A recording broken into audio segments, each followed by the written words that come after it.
Continuando con nuestro tour por Lisboa, Madrid, París, nos dirigimos ahora hacia España, comenzando por la ciudad de Mérida.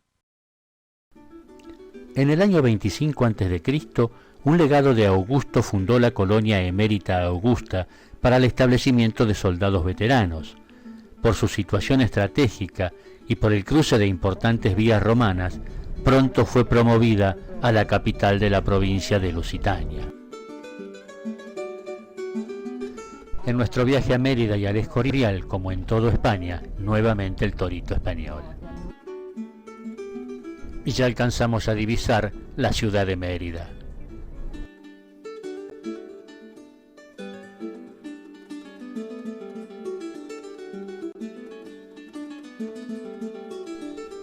La Mérida romana nos ha legado una serie de edificios, templos, teatros, anfiteatros, que hablan por sí solo de la importancia de Mérida. Nos dirigimos ahora a visitar su famoso anfiteatro. Es del siglo I a.C. para 14.000 espectadores. Se celebraban carreras de carros y se podía transformar la pista en estanque para combates navales. Estos son los restos de un antiguo templo dedicado al culto imperial, construido en época de Augusto y del que se conservan gran parte de la columnata de capiteles corintios y fustes acanalados. En el siglo XVI fue reutilizado para construir el palacio del conde de Corvos. En la vertiente sur de la sierra de Guadarrama, al pie del monte Abantos, en un paraje de gran belleza, se alza la impresionante mole del monasterio de San Lorenzo el Real, llamado el Escorial. El día de San Lorenzo de 1557, Felipe II obtenía la primera victoria de su reinado al vencer a los franceses en la memorable batalla de San Quintín, por lo que hizo construir este gigantesco monasterio Palacio Panteón. A pesar de sus proporciones, el edificio cuenta con casi 1.200 puertas y 2.600 ventanas. Las obras, en las que intervinieron más de 1.500 obreros, duraron solamente 21 años, de 1563 al 84, por lo que es perfectamente uniforme su estilo. Sus arquitectos fueron Juan de Toledo y Juan de Herrera, que le sucedió a su muerte. Ambos hacen triunfar el nuevo estilo austero contra la exuberante decoración plateresca. Primero visitaremos los palacios.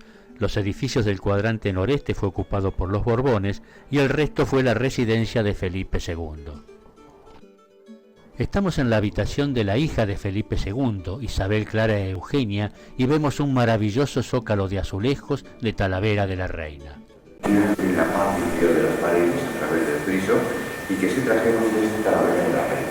La provincia de Toledo tiene algo más de 400 años. Las pinturas que vamos a ver tienen diferentes escuelas. Este es el retrato de Felipe II. Y podemos ver otras escuelas flamenca, alemana, italiana y española, pero lo que más predomina es el tema religioso, porque era el que más le gustaba al fundador del Escorial. A lo largo de su vida, Felipe II se casó 4 veces, con María Manuela de Portugal, con María de Olor, Isabel de Valois y Ana de Austria, fueron los nombres de cada una de sus 4 esposas. Ella vuelve a España para cuidar de su padre el último tiempo de su vida. Entonces, esta infanta es la que va a utilizar estas habitaciones. Esta sala que tenemos aquí a la derecha era la que se destinaba un poco para todo. Era como una especie de vestidor, despacho, salón de música. Si se fijan ustedes en el instrumento de música, es un clarinete orgánico. Tiene casi 500 años, en perteneció al emperador Carlos V. Se lo regaló a su hija, Isabel de Eugenia. Y se necesitan 2 personas para tocar. Una. Y dentro de lo que es el dormitorio en sí, fíjense ustedes en la cama. La cama tiene algunos adornos, como por ejemplo el dosel, las cortinas o la colcha, que están tejidos a mano con sedas de Filipinas. Aquí normalmente en invierno hace bastante frío. Por esa razón, a los pies de la cama conservamos un calentador. Le ponían carbón encendido, lo pasaban por encima de la sábana y si al acostarse no notaban tanto la impresión. Y el dato más importante es la puerta que vemos al fondo con cristales. Esa puerta comunica directamente con el altar mayor de la iglesia. Cuando estaban enfermos no tenían guías allí para escuchar la misa. Desde la cama acostado párrocos abrían esa puerta y podían ver y oír al sacerdote que todos los días decía la misa en su honor al alba, a las 5 de la madrugada. Si se preguntan cómo era el cuarto de baño de aquella época, pues nada más fácil. Fíjense en ese cajoncito que hay a la izquierda del terciopelo rojo. Dentro de esos cajoncitos ponían un pequeño impedimento de orinar y ese era el cuarto de baño del siglo XVI. Ya saben ustedes lo que pasaba cuando se llenaba el periquito, ¿verdad? Había la ventana que transmitieron a aquella infancia mágica. Agua. Pobre de que pasaba por debajo. Es todavía original del siglo XVI. Todos los demás los han restaurado, pero este lo han dejado así para que uno vea el aspecto original. Aquí Felipe II tuvo dos cosas muy importantes para él. De un lado, la colección de mapas que ustedes tienen frente, son mapas del siglo XVI que le hicieron sus cartógrafos para que Felipe II supiera cómo fueron sus dominios. Y en la parte superior hay diferentes escenas de asedios y de batallas en las que intervinieron sus tropas. Todo este lateral que vamos a ver hacia la derecha lo componen escenas del asedio y la batalla de San Quintín, que recuerden ustedes que fue la conmemorativa para que Felipe II mandara construir el monasterio de Soria. Los mapas indicaban la extensión del imperio de Felipe II, que abarcaba desde México hasta Filipinas. Por ello, aquella famosa frase que decía que era el imperio donde nunca se pone el sol.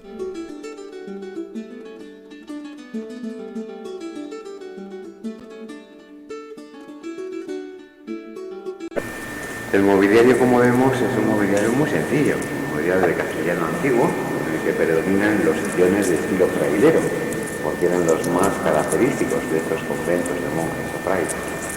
Y el único mueble de aquella época que observamos aquí, pues son estos muebles que se llaman bargueños y que fundamentalmente va a utilizar la dama de aquella época para guardar su ropa íntima, sus joyas y sus documentos más importantes. Cuando el mueble se abre nos ofrece la bellísima decoración que tiene en su interior, como en este caso, que es pan de oro, plata y marfil, pero cuando el mueble se cierra puede pasar completamente desapercibido. En la sala de los retratos vamos a ver la silla de mano que servía para transportar al rey enfermo de gota. Desde que era niño, Felipe II iba a comenzar a padecer esa terrible enfermedad que se llama la gota, que sería ácido úrico en la sangre. Y de esa enfermedad, pues el monarca no pudo utilizar el transporte habitual de aquella época, caballo o carruaje. Y un ingeniero de esos aceptó y se para de esa silla de mano, silla litera, con la que se podía trasladar de un lugar a otro con mayor comodidad. En esa silla de mano hay una particularidad, y es que el respaldo, fijan ustedes, tiene un mecanismo en la parte media y superior que permite reclinar el respaldo hacia atrás y convertir la silla en lisera. El monarca podía ir cómodamente tumbado y llevar las penas estudiadas no tenía tanto dolor. Para transportarlo de Madrid hasta el Escorial demoraban una semana.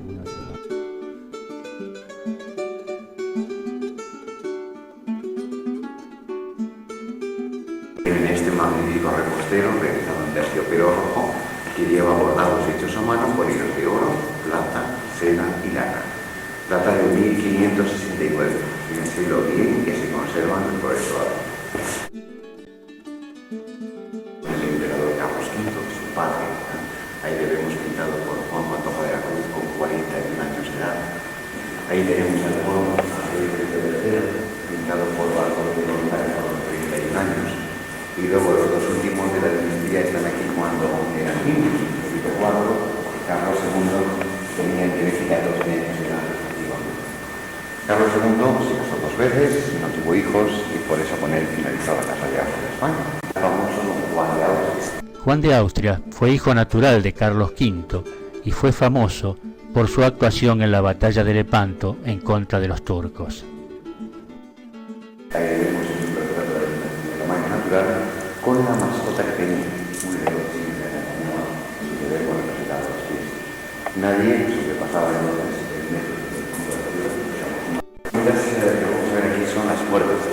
Vamos a ver 5 puertas de marquetería alemana que regaló Maximiliano II de Austria a Felipe II de España en 1567.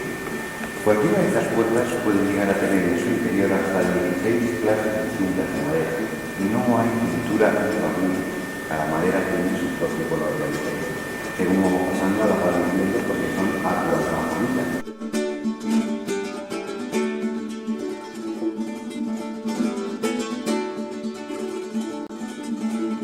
Pero vamos, que son dignas del mayor de los elogios, sobre todo por la paciencia que debieron tener a la hora de ir tallando pieza a pieza, colocarlos en el interior.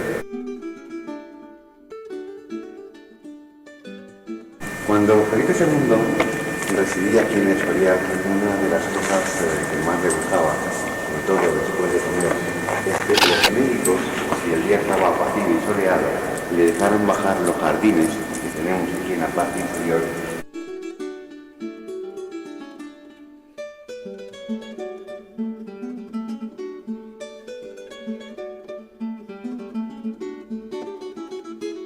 ¿Cuánto diría que les podría costar?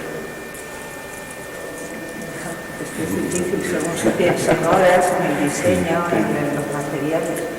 Yo llevo aquí hoy 25 años de guía y es fácil recordar uno de los mejores regalos que a mí me ha hecho un turista. Me lo hizo un maquetero de Granada y es un pergamino en el que vienen las 16 variedades distintas de madera que tiene y un presupuesto aproximado de lo que hubiera costado hacer una puerta de este estilo en 1985, cuando me hizo este regalo este gran amigo mío. Pues solo para comprar las maderas se necesitarían aproximadamente unos 1.700 millones de pesetas, porque haciendo trabajo manual se hace muy despacito. Y cuando estuviera puesta en casa, la puerta habría costado de 2.500 a 3.000 millones. Eso sí, sin IVA. Es de los primeros relojes mecánicos que se hizo en Europa. Es un reloj muy rudimentario porque solo tiene una aguja, dispone de cuerda para 6 horas y es obvio que al tener tan poquita cuerda se paga todos los días. Entonces había que ajustarle a diario y ponerle normas. Por eso Felipe II llamó a un matemático holandés, Jan Briegel, y este instala estas líneas de color negro que se llaman meridianas o cuadrantes solares. Estas meridianas solo funcionan una vez al día, mediodía, hora solar. Y cómo funcionan es muy fácil. Ustedes ven aquí encima de la ventana y tiene un pequeño agujerito. En la parte exterior de la fachada hay una trampilla metálica. Esa trampilla se abre y al través de ese agujerito dejamos que un rayito de sol que al coincidir con esta línea central en ese instante es el mediodía solar.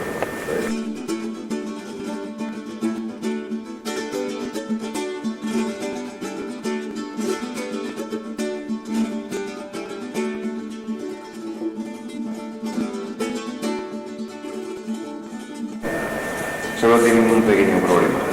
El día nublado se quedaba sin horas.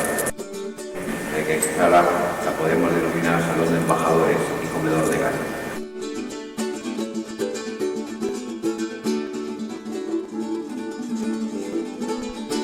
Seguimos viendo las maravillosas puertas de marquetería alemana,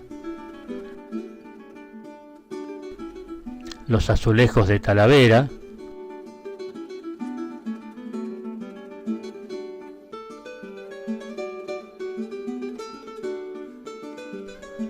y pinturas de edificios y arquitectura española.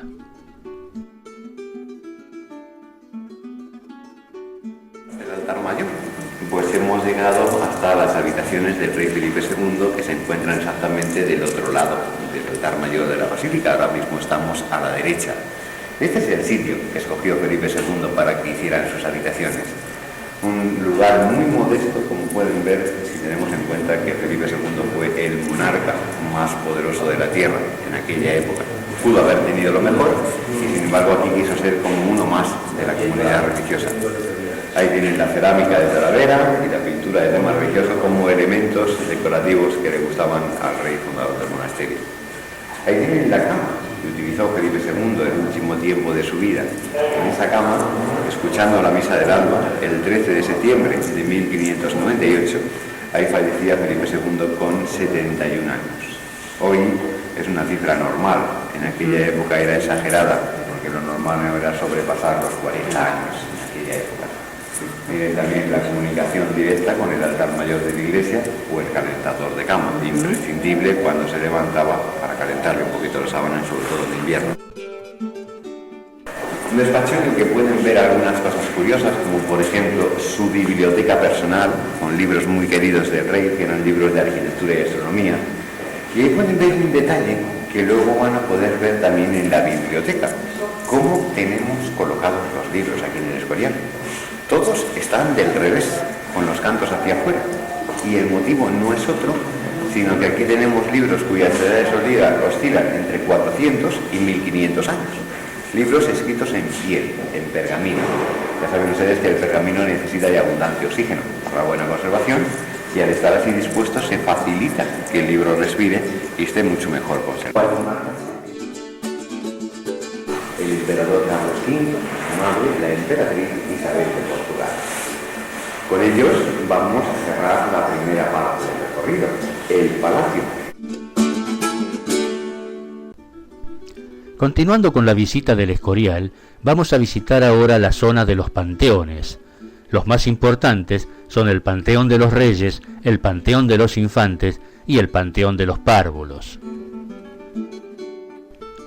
Descendemos ahora hacia el fabuloso Panteón de los Reyes, situado bajo la Capilla Mayor. En él están enterrados todos los reyes de España, desde Carlos I, excepto Felipe V, que se encuentra en la Granja, Fernando VI en las Salesas Reales de Madrid y Amadeo de Saboya, que se encuentra en Italia. Previamente se pasa por una zona intermedia denominada Los Pudrideros. El primer enterramiento que hacemos aquí en el Escorial es en cualquiera de estas dos puertas. Se llaman Los Pudrideros. Aquí dentro de estas cámaras hay nichos en la pared y aquí hacemos ese primer enterramiento. Pueden pasar 10, 20, 30, 40 años o más.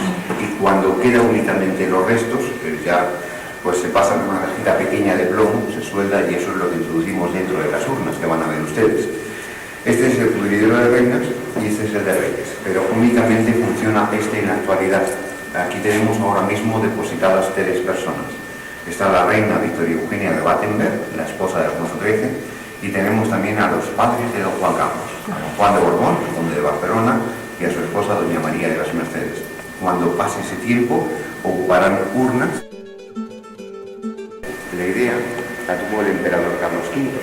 Él proporciona esta idea a su hijo Felipe II, que a raíz de la victoria en la batalla de San Quintín va a querer complacer a su padre, edificando un panteón aquí donde enterrar a todos los reyes de España. Felipe II no tiene tiempo de comenzarlo y se lo encarga a su hijo Felipe III, que inicia la obra en 1617, y este, que tampoco lo puede ver finalizado, le pide a su hijo Felipe IV que lo finalice. Y es este rey Felipe IV el que lo termina el 26 de marzo de 1654. Como hablamos ya de mediados del siglo XVII, no podemos hablar de un panteón renacentista. También ustedes son un panteón de estilo barroco, con una colección de mármoles, jaspes y bronce dorado fuego, que son excepcionales. El mármol de color gris se trajo desde San Pablo de los Montes, en la provincia de Toledo. Jaspe de color rosado es de Tortosa, de la provincia de Tarragona, y todo el conjunto ornamental de bronce lo hicieron artistas italianos. Podemos destacar el Cristo del altar de Domenico Guidi, los angelitos y el techo del artista Juan de Mónaco, y la lámpara. Fíjense qué maravilla de trabajo. Una lámpara que hizo expresamente para este panteón Virgilio Fanelli. Mide 2 metros de altura, tiene 24 brazos y pesa algo más de 300 kilos. Aquí del lado izquierdo tenemos depositados los reyes y del lado derecho las reinas. Todos van a seguir un orden estrictamente cronológico si exceptuamos 2 reyes de la casa de Borbón que no quisieron Felipe el Escorial. Falta Felipe V y un hijo suyo, Fernando VI, a los 5 monarcas que tuvo la casa de Austria, ¿se acuerdan? Al emperador Carlos V, a Felipe II, a Felipe III, a Felipe IV y al que terminó la dinastía, Carlos II. El resto de los monarcas pertenecen a la casa de Borbón. Ahí empezaríamos con Luis I, el hijo primogénito de Felipe V y María de la Gabriela de Saboya. Después estaría su hermano Carlos III, el hijo de este a su vez, Carlos IV. Y ya más cercano a nuestra historia, estos 4 infantes, Fernando VII, Isabel II, gran parte de este lado del panteón. Decidieron que para que solo hubiera una reina por cada reina, dieran la preferencia a la reina que dejara sucesión a la corona. reina madre. O sea que así empezamos con Carlos V, el 13 está depositada su esposa, Isabel de Portugal. Ella, además de reina, es la madre de Felipe II. Pero como Felipe II se casó 4 veces, en el 13 solo está depositada la cuarta esposa. En este panteón que vamos a ver ahora está depositada la familia de la reina Isabel II. Quiso hacer un lugar para dar ese tratamiento digno a los familiares, príncipes que no gobernaron, infantes y infantas, y a las reinas que no fueran madres de reinas. Se termina en 1888 y todo el mármol que tenemos aquí vino desde Italia, es mármol de la nota de Carrara. La visita de estas 9 cámaras la vamos a hacer al revés. Vamos a retroceder un poco en la historia de España, de que podemos empezar con la familia de Alfonso XII y terminar en la de rey Felipe II, que da origen a todos los enterramientos. Aquí en esta primera urna, del lado derecho, está depositada la hija mayor de Alfonso XII, la princesa María de las Mercedes, que murió con 24 años de edad en 1904. Por decirlo de otra manera, esta sería la hermana mayor de Alfonso X. Estos son los duques de Montpensier, los padres de la reina Mercedes, don Antonio de Orleans y Fernando de Borbón, con 2 hijas, María y Cristina. Aquí la hermana de Carlos IV, que perteneció a la orden carmelita, María Josefa de Borbón. Y por último, allí al fondo a la derecha está la madre del rey consorte don Francisco de Asís, el que vimos en el lado de la cena, en el panteón, se llamaba Luisa Carlota. Encima de ella está la escultura de la Gran Escultura, de la reina Isabel II, hecha en honor de la doctora con quien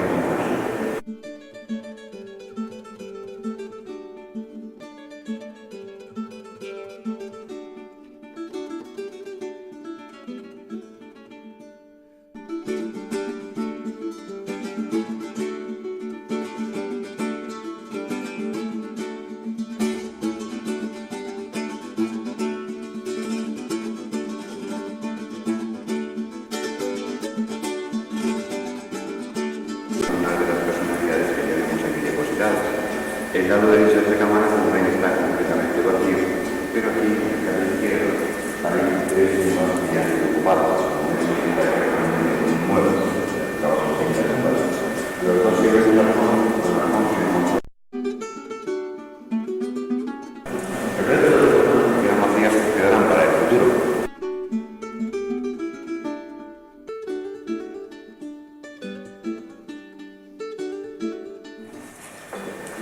De todas las tumbas que tiene el panteón, esta es la única que van a ver ustedes que cambie de color, es un mármol gris de Espeja, por el distrito de Soria, y esta tumba se hizo por encargo especial de la segunda hija de Alfonso XII, de la infanta María Teresa de Borbón y Austria. Esta infanta estuvo casada con un príncipe alemán, don Fernando María de Baviera, y en principio la urna era para los dos. Ella falleció con 29 años en 1912, poco tiempo después se utilizó el lado izquierdo. El lado derecho se guardó para el marido, pero este quería jurar amor eterno a su primera esposa. Una vez que queda viudo, vuelve a contraer matrimonio con la duquesa de Talavera, y el segundo matrimonio de morir se entierra en Madrid. La segunda esposa la mandó al cementerio de la Almudena y él pidió que la dejó en el cementerio de San Isidro. Eso sí, dejó escrito que no le pusieran con ninguna de las dos, porque así no querían, pero ninguna de menos. Aquí se encuentran tumbas de la familia de Carlos IV y de Isabel II. Aquí tenemos 4 urnas a la derecha y 3 más en el lado izquierdo utilizadas. Ya ven ustedes que la flor de lis predomina en los escudos heráldicos, y eso quiere decir que todo lo que aquí pertenece a la dinastía de Borbón son familia de Carlos IV y de la reina Isabel II.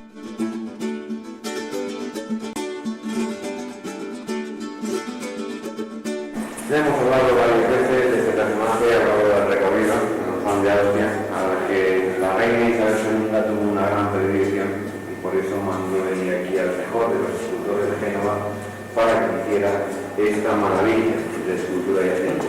Giuseppe Gagliardi es el artífice de esta joya que están ustedes delante de sus ojos, de la escultura del Juan de Austria. Se la recordarán, como les dije, que fue hijo natural de Carlos V, de esa alemana Bárbara Blomberg, que fue muy famoso por la victoria en la batalla de Lepanto. Hay detalles en esta escultura y aceite que merecen la pena ser reseñados, como por ejemplo los colocados del altar, que parecen puntillas de tela, o los almohadones en los que se de la cabeza, formando las características arrugas, y la armadura, con detalles como la semilla, los herrajes o la malla, por ponerles ejemplos. Los guantes no pueden llevarlos puestos, ya que ese era un precepto obligatorio para los que morían en combate. Pero como saben, Juan de Austria murió por el fiebre tifoidea en Namur, con 31 años, siendo ya gobernador general de los Países Bajos. Entonces, a la hora de su estructura se le deben de poner los pies y que se pongan a los ojos, aunque siempre la acompaña. La espada de Ben es copia, la auténtica está en Madrid, en San Navarro. Es un poco más grande que esta y pesa 8 kilos. Era de aquellas espadas que hay que coger a las manos, a dobles. Y hay una cosa que sí es auténtica, el trabajo de la cara. Tal y como le ven aquí, así en realidad, el padre Coloma, en su biografía, Fermín, que era muy alto, tenía el pelo rubio desortijado, ojos azules y la cara fina.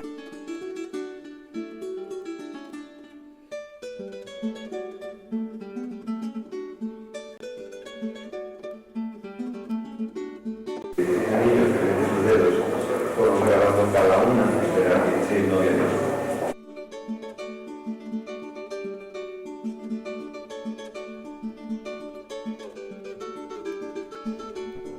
Esta es otra de las cámaras, el mausoleo de párvulos, que es donde están depositados los niños menores de 7 años, niños que fallecieron sin haber tomado la primera comunión.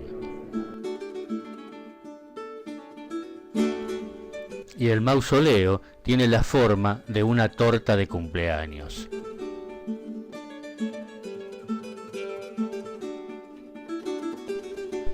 Cada sepulcro tiene un escudo y una letra, la A que pertenece a los Austrias y la B quiere decir que pertenece a los Borbones.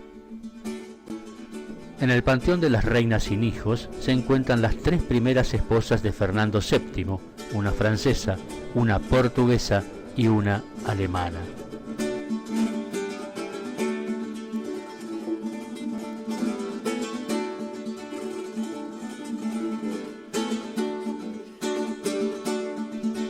Cuando este panteón termina sus obras en 1888, aquí empezaron los primeros enterramientos. El primero fue el príncipe Carlos, hijo primogénito de Felipe II, y su primera esposa portuguesa, que están depositados en la primera y segunda tumba aquí de la derecha. Y finalizando nuestra visita al Escorial, vamos a visitar las salas capitulares, la basílica, la biblioteca y los jardines. Las salas capitulares son 2 salas abovedadas y la antigua celda prioral que reúne un museo de pintura religiosa española de los siglos XVI y XVII e italiana del siglo XVI. La primera sala abovedada tiene techos decorados con grutescos y frescos de artistas italianos.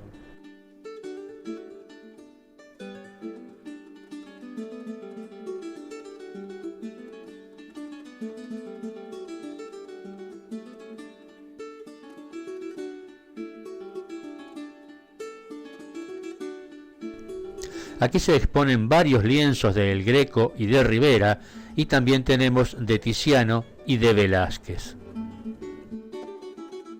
2 pinturas de Rivera, San Onofre y aquí el entierro de Cristo.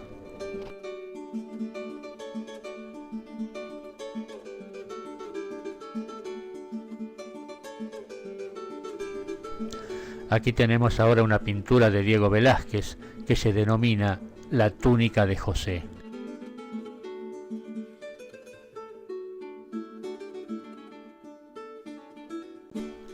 Otros 2 cuadros de Rivera de fines del 1500, 1590, 1600 aproximadamente.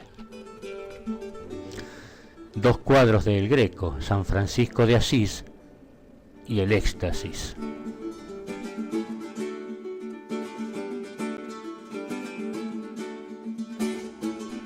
También del Greco, Adoración del Nombre de Jesús.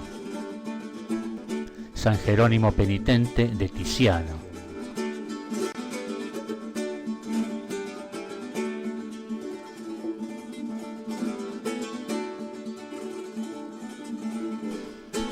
Este es un cuadro del taller de Rivera del siglo XVII.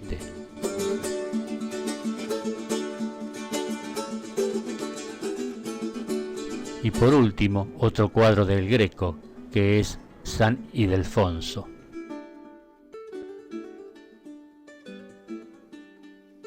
Y ahora llegamos a la segunda sala capitular, que se consagra a la escuela veneciana del siglo XVI, con obras de Tintoretto, Veronés y Tiziano.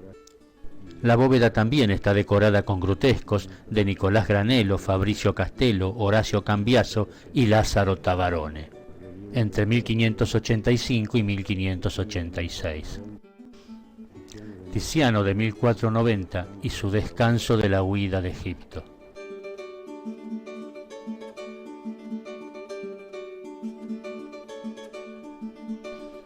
Y este es un Tiziano de 1515, que es la conversión de Magdalena. La última cena, también de Tiziano.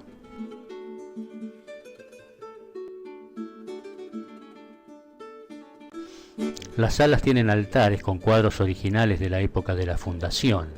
Este es un Tiziano. Y llegamos a la tercera y última sala, que está dedicada a pinturas de El Bosco y de su escuela.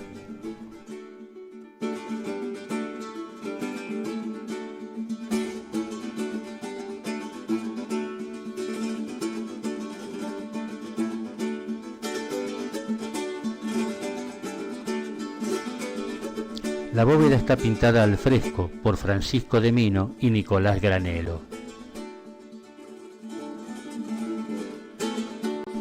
Y aquí dos obras originales del Bosco, Cristo con la cruz a cuestas y el carro de heno. Por estos magníficos corredores nos vamos a dirigir hacia la Basílica, en donde para su realización se presentaron varios proyectos, algunos italianos, en los que se basó Herrera para trazar el definitivo. Los corredores tienen unos magníficos murales.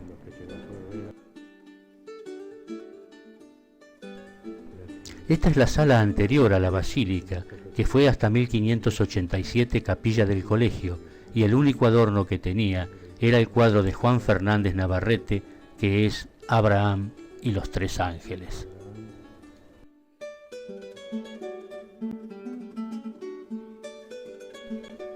Ahora cuenta con otros cuadros, por ejemplo este de Rivera, la Santísima Trinidad.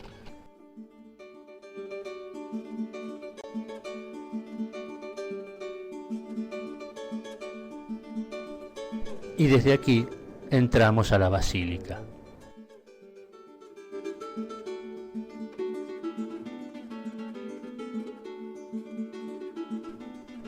El interior tiene planta de cruz griega, con una gran cúpula de 92 metros en el crucero, que apoya sobre 4 colosales pilares y bóvedas de cañón en los brazos, con un esquema similar al del Vaticano.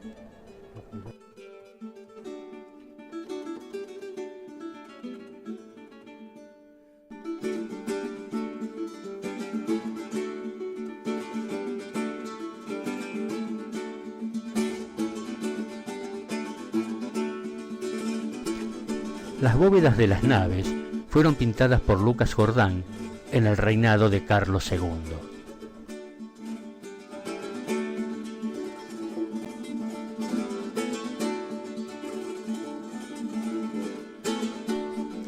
La bóveda de la capilla mayor fue pintada por Cambiaso con escenas de la vida de la Virgen y de Jesús.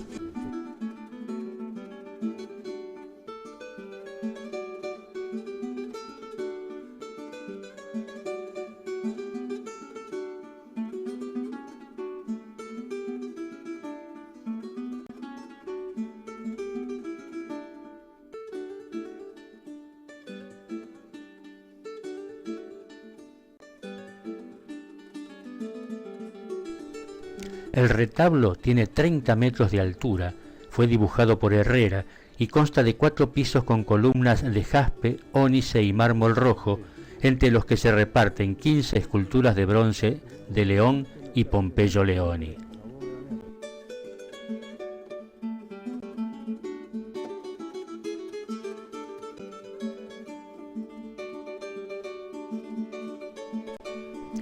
A los lados del presbiterio se hallan las estatuas de Carlos V y Felipe II, a los que Pompeyo Leoni ha representado con sus familias orando.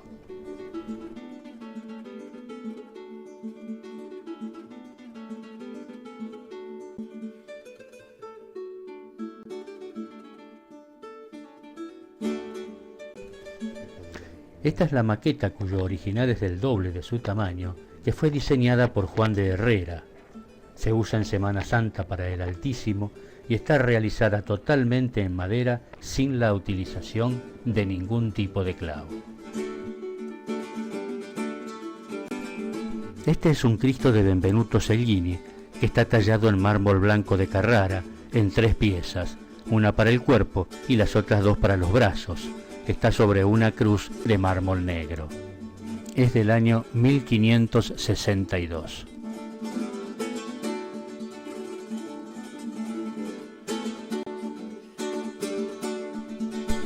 Ahora estamos en el Patio de los Reyes. Está situado detrás de la entrada principal a la basílica. Es majestuoso por su grandiosidad. Su nombre, Patio de los Reyes, alude a las 6 estatuas de los reyes de Judá que adornan la fachada de la basílica.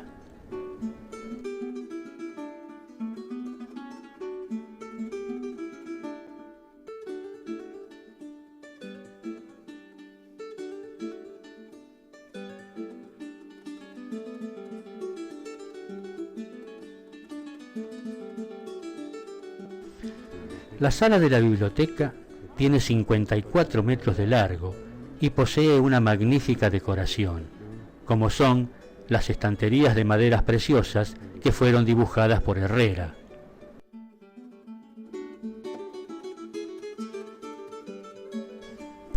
El techo fue pintado por Tibaldi y en la bóveda tiene representadas las 7 artes.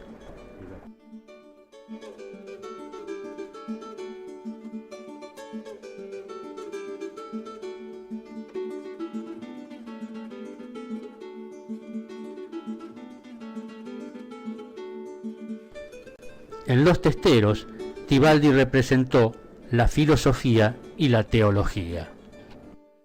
Sorprende la colocación de los libros, que están colocados al revés, con el lomo hacia el interior, por razones de conservación, ya que necesitan airearse. Felipe II llegó a reunir en esta biblioteca más de 10.000 volúmenes, muchos de los cuales se perdieron en el incendio de 1671 y durante la Guerra de la Independencia. Hoy es una biblioteca pública y conserva más de 40.000 impresos y unos 2.700 manuscritos de los siglos V al XIII. En el centro hay 8 vitrinas en las que se exponen valiosos manuscritos. Sobresalen los manuscritos árabes, las obras autógrafas de Santa Teresa, hay un códice miniado de las cántigas de Santa María de Alfonso X y también un Beatus del siglo XI. Todos tienen delicadas miniaturas. Estos son los famosos manuscritos árabes, una verdadera joya.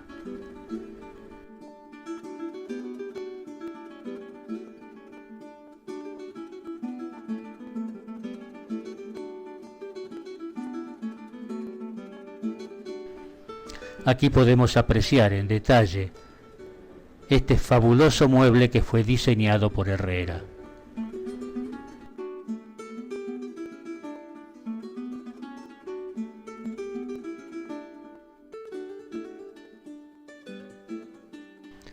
En esta otra vitrina podemos ahora apreciar las obras autógrafas de Santa Teresa.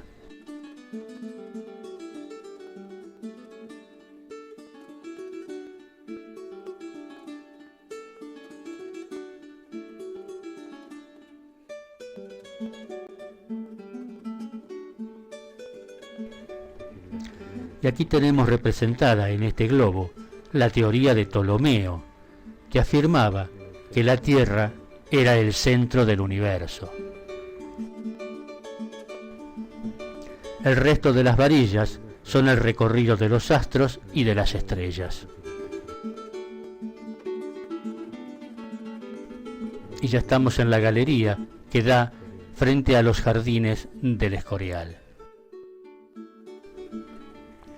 El deseo del rey de aumentar la capacidad del monasterio llevó a Juan de Herrera a elevar la altura del edificio, para lo que debió espaciar los vanos asimétricamente sin restarle elegancia.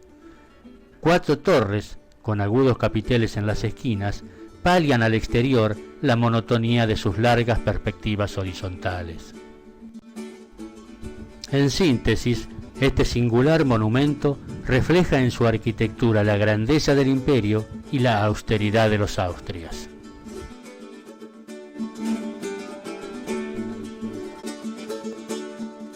Tenemos una vista de este gigantesco monasterio Palacio Panteón y de la población que lo rodea.